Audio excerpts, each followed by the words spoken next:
This project is overly ambitious, perhaps unrealistic. We are bold, or we die.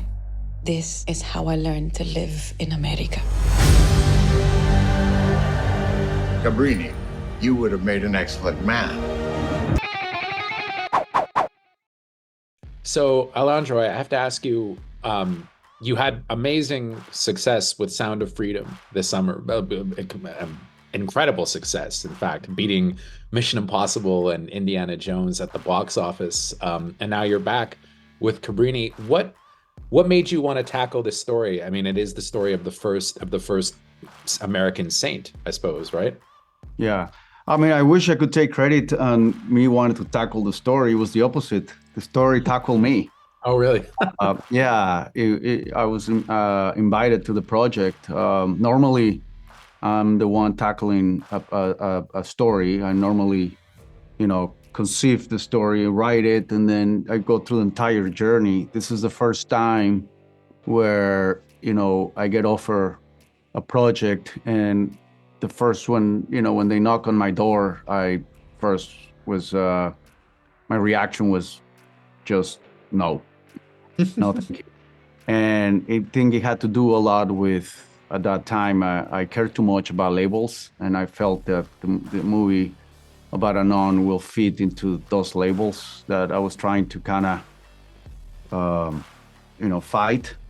But then when I read her story, it actually inspired me to make her movie even more. I'm like, she was fighting all kinds of fight, including labels. So I said, this is a great opportunity to make a movie and to celebrate her life in the most cinematic way possible. And that's how the journey began. Well, and it also feels like, it's not really talked about as much anymore, but Italian Americans did face a lot of prejudice back then. I mean, it was an incredible amount. I feel like that is something that's not really spoken about these days. You never see it in movies, that's for sure. Exactly. And I was one of them. You always think of Italians, they do Ferraris and Lamborghinis, and, they do great clothing, and great art.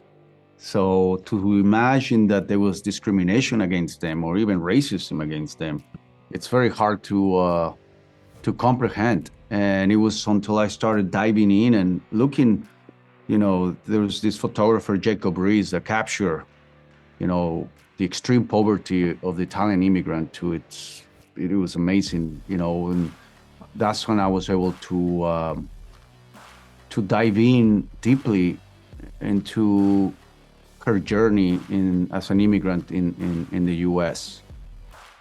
It's interesting because you mentioned labels before, and I think that Angel Studios, to some extent, has been kind of given that whole faith-based label. What do you think of that? Because, it seems like there is... I didn't find Sound of Freedom necessarily a faith-based movie. That wasn't really the way I viewed it. And it was... the discourse around it got a little bit much, to the point that, you would say that trafficking of children was bad, and suddenly that was a political statement. I don't really understand how that seemed to happen. But what do you think of that label, the faith-based label, that kind of seems like it goes hand in hand with anything that studio is affiliated with, regardless of whether it is or not? Yeah, I feel like,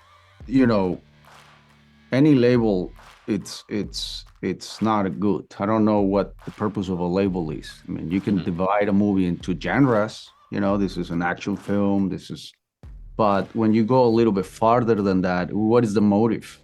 Why the need? Why, the movie Silence, they didn't label the movie a faith-based movie. And it's probably more faith-based than anything else. Yeah, exactly. It's a priest, faced its own, dilemma of his own belief. And you can't, but that one wasn't labeled. This movie, Cabrini, at one point was going to be directed by Martin Scorsese. Sure. He had this project on a complete different script. I never read the script. I didn't want to read the script. I didn't want anything to do with but I do think there's another motive behind when people label a film. I still not understand why the need. But my career started like that, from my first film. And it's just since then I always make a movie, and I never know the label is gonna be. I know it's gonna be labeled, I just don't know which one is it. Every movie has been labeled differently.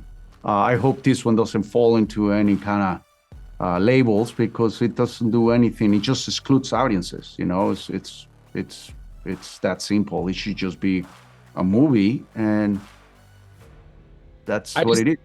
I just have to ask you one more question, because everybody's talking about this. Is there going to be more Sound of Freedom? Is there going to be a follow-up? Because I know that there's a lot of different rights issues and a lot of different hands going around with this. Is that something that's on your radar at the moment? Well, for me as a filmmaker, I always say my next movie is the one that is getting made. And it's that's as far as I think, and that's how it's been my whole career. I try not to look too far out, because you can go crazy, especially as a filmmaker. And I do have a lot of projects, I think right now I'm chasing, trying to make 2 or 3 different films that does not dive into any of that subject matter. Sure. And I'm exploring completely different themes right now, and maybe on the future. But right now I have three other projects that I'm trying to make. All right. Well, good luck with them. I hope they get made. Yeah. Take care. Thank you. Bye.